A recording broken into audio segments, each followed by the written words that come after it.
The time has run out the bottle. You're all getting a good hiding, cowards. Yeah, I mean, it doesn't really make sense. Why would you pull out of a fight and then start talking? I mean, I think that we should. Well, it'd be such a shame because that seems to be the thing that everybody else is talking about more than top of the bill. Tyson Fury absolutely rips into Dillian. Whyte here, mocking his heart, his courage, and even renaming him Freelian. Fury's not joking.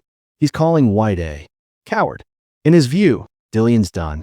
No grit, no bottle, just a quitter waiting to fold when the pressure hits. Gosper talked about a lot, didn't he? He won't fight this, he won't fight that. Who's a coward now, coward? Who's a shithouse now? You useless dog. Dave Coldwell sounds fed up, and he's aiming straight at Dillian Whyte's image. From bad reputations to quitting habits, he's tired of the excuses.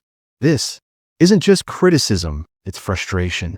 From within boxing, Coldwell's basically saying Dillian's become a stain on the... I'm a bit sick of it, to be honest. I feel as though the sport needs... We always used to take the piss. When I was younger, I remember cycling had such a bad reputation, and everybody being a cheat.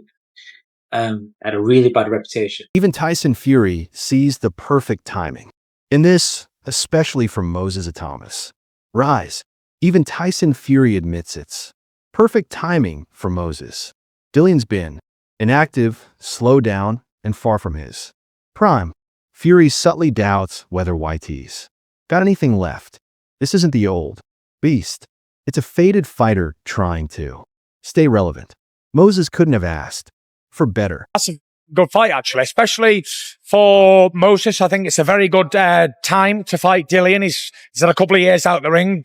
But, you know, make no mistakes, Dillian Whyte is a massive puncher to head and body. I know he's taking it very serious. I'm speaking to Ty Mitchell, who's in training camp with him. And looking forward to the fight. You know, it's a big step up for Moses because he hasn't really fought anybody on Dillian's level. The old Dillian, it was a couple of years ago. It's going to be interesting to see how much that Dillian... Johnny Nelson tries to be fair, saying, Dillian isn't ducking, but even that feels forced. There's hesitation in his tone, like he's unsure himself. Deep down, even the insiders know Dillian's not the fearless fighter he once was. This opportunity might just be his last shot. Broadcaster. He's no longer the challenger. He's the A-side. He's the one that can predict, and he's not the opponent. So he's going to make the most of the opportunity that he's in. But I don't believe that he doesn't want to fight. He's not ducking, is he? Nah, he don't do that. Because Dave Allen delivers it with humor, but the jab lands hard. He's mocking Dillian's tendency to fold under pressure. When fighters start labeling you chairman of the quit committee, it means the locker room doesn't respect you anymore. And that's brutal in the fight game. And you know what? It's horrific to say I've quit. It's not horrific to say I'm queer. I'm chairman of the quit committee. I'm top quitter, I guess. Anyway. When even Anthony Joshua is tipping Moses Itauma to edge it, you know the hype is real. AJ doesn't give compliments lightly. And here he's admitting he's still studying Moses, suggesting the young gun is already being watched like a serious contender. While Moses is gaining respect, Dillian Whyte is sinking under the weight of ridicule. Fans aren't just questioning his power anymore. They're mocking his past pullouts, failed drug tests, and vanishing acts before big fights. The talk has shifted from, can Dillian still do it, to, will he even show up clean? Meanwhile, Moses is backed by a solid team, staying sharp, hungry, and professional. That contrast couldn't be louder. One man's building a legacy, while the other is battling to stop his name from becoming a punchline. And AJ's words here reinforce that. It's the young lion's time. Around it, honestly, and you're as good as your team. I think he's got a really good team around him. After being in the ring with him and studying him, still studying him now, I think that he's the one to edge it. And that's not just the fans talking. Listen to what Andrew McCart thinks is really behind Whitey accepting this fight. Andrew McCart puts it plain. This fight likely only got signed because of the check That says everything about where Whitey's mindset is. It's no longer about pride, legacy, or climbing the ranks. It's about the payday. After all the no-shows, shady pullouts, and drug test dramas, people are questioning whether Whitey even belongs in the conversation anymore. He's gone from feared heavyweight to a figure of controversy and mockery. Moses, meanwhile, is seen as a legit threat, someone who needs real tests, not padded wins. This isn't just about records now. It's about hunger, professionalism, and who actually wants it. If Dillian's only motivation is the purse, he's already lost half the battle. That's why so many are backing Moses. The hunger's real, the fire's real, and if Whitey turns up sleepwalking, he might find himself knocked out by a 20-year-old future world champ. I like the fight. The reason being is because Moses Itauma, we've been saying now, is that guy. He needs that test. He needs that step up. And I think Dillian Whyte is that guy. Dillian Whyte's probably found it hard now to get that big fight. He's probably said, I'll fight Moses Itauma if you give me X amount of money. And that's probably why this fight's getting. And Johnny Nelson adds to that fire, hinting Dillian may be reduced to nothing more than a gatekeeper. Now, Johnny Nelson's trying to be respectful, but calling Dillian a gatekeeper is boxing lingo for you're no longer a real threat. Once you're labeled that, it means your days at the top are done. And that might be generous considering Whitey's recent behavior. Let's not forget this is a man who's pulled out of fights, failed drug tests, and lost all momentum. At one point, he was knocking on the door for world titles. Now he's the test you give your rising prospect. Moses Itauma isn't just expected to beat him. People are expecting him to stop. That's how far Dillian has fallen. Nelson admits it's a good fight, but you can sense the subtext. This is Moses' chance to announce himself by smashing a once feared name who's now seen as vulnerable. For Whitey, it's do or die. For Moses, it's just the beginning. That new star establishes himself, so we just wait and see, but it's exciting. What do you make of Itauma versus Dillian Whyte? It's a good fight. Dillian likes to fight. He'll have to tear up. Yeah. You know, you can't test this man's cojones. You know, he'll fight anybody and everybody. So with Dillian doing that, you think, you know what? You know, it's a good fight, good tested fight, and like, you know, he might be a gatekeeper. Ade Oladipo nails it.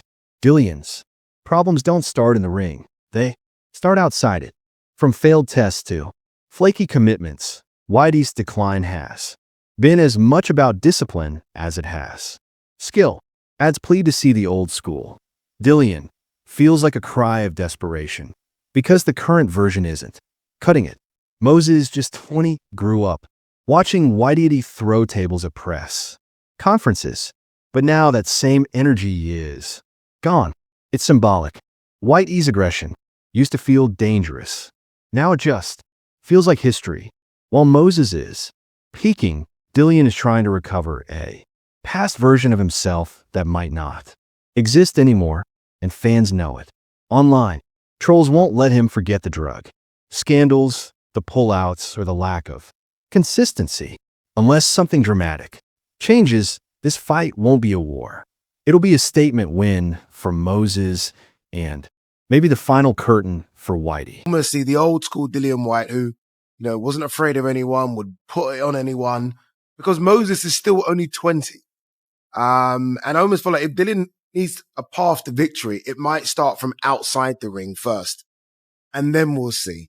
Because there would have been a time when Moses has grown up and he's watching Dillian Whyte. Tony Bellew speaks with pure conviction, and when he puts Moses Itauma in the same conversation as Alexander Usyk, you know this kid is serious business. Bellew calls Moses unbelievable, not just because of what he's shown in the ring, but because of his potential ceiling. Yes, size may be a concern, but so what? Usyk's silenced that debate already. And Bellew is smart enough to recognize that boxing isn't just about muscle. It's about movement, IQ, timing, and heart. Moses has all that.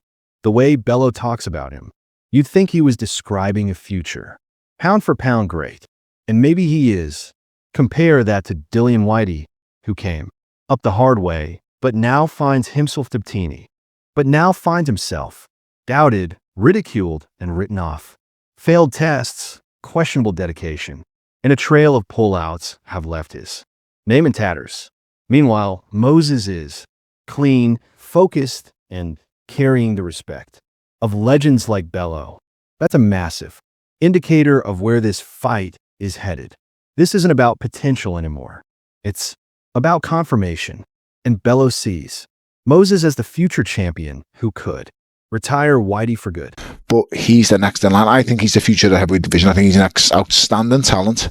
I think he's got a good team around him. Ben Davison and Lee Wiley. Wiley is the brains that study everything. And they use what we call video analysis now in boxing. They're the one team. Interview 11. Ben Davidson captures the wild expectations around Moses Itauma perfectly. Imagine this. Dillian Whyte, who not long ago was a top 5 heavyweight, is now being talked about as a 2 or 3 round victim. Not because he's suddenly terrible, but because Moses is that good. And that says a lot. Davidson highlights how the perception of Moses has already surpassed most rising contenders. People aren't just backing him, they're expecting dominance. Brutality, a statement. And this isn't coming from casuals. This is coming from trainers, ex-champs, and insiders who've seen the elite up close. Dillian's decline isn't just about age or rust. It's about trust. The fans don't trust him anymore. With his past pullouts, drug test, failures, and lack of consistent focus. Why his name has become a meme. Will he even show up is a common question. Meanwhile, Moses has become the symbol of what heavyweight boxing should look like. Young, hungry, powerful, and serious. Davidson's words confirm it. This fight isn't 50. It's a stage. And Moses is expected to use it to destroy a former contender and announce himself as a future king. People, a lot of the time, a lot of the general public, the expectation's almost like it's a 2 or 3 round job for Moses. And my opinion is if there was any other heavyweight in the world boxing Dillian Whyte, they wouldn't say it's a 2 or 3 round job. So I think that just tells you how highly people think of Moses. When Eddie Hearn uses the word exceptional, it's never by accident he's seen the elite of the elite come and go, and he knows exactly what championship DNA looks like. Moses, according to Hearn, isn't just promising. He's proven that. Long-standing amateur pedigree means Moses didn't get here by hype. He got here by dominating the amateur scene, racking up wins, medals, and respect across Europe. And now he's transitioning to the pros with frightening ease. It's a level of maturity that few 20-year-olds possess. On the flip side, Dillian Whyte's journey has been rocky, always full of drama, setbacks, suspensions, and chaos. And that chaos hasn't just cost him belts, it's cost him his credibility. Moses is the complete opposite. Clean, image, quiet confidence, and track record that screams future champion. Hearn sees it, and he knows this fight might be the moment the baton is officially passed. If Moses stops, Dillian, especially in style, it'll mark the end of one era and the explosive beginning of another. And for a promoter like Hearn, that's money in the bank and history in the making. Because he knows it's last chance saloon for him. He needs the victory here. So, look, we find out just how good Moses Itauma is, I think, on the 16th of August when he boxes Dillian Whyte, because I think he wins it and wins it in style. But everyone they put in front of him so far is just dismantled. I think this kid's going to go on and... Spencer Oliver delivers the reality. Check. This fight is the ultimate measuring stick from Moses Itauma. Forget hype, forget clips. This is where Moses proves he belongs with the big boys. And Oliver doesn't just think he'll win, he predicts it'll be in style. That's a massive shout, especially against someone like Dillian Whyte, who, despite his downfall, has faced killers in the division. But the truth is Dillian's name doesn't scare people anymore. With a career shadowed by failed drug tests, late pullouts, and broken promises, he's lost the fear factor. Moses represents Everything that Whyte no longer does. Discipline, consistency, and hunger.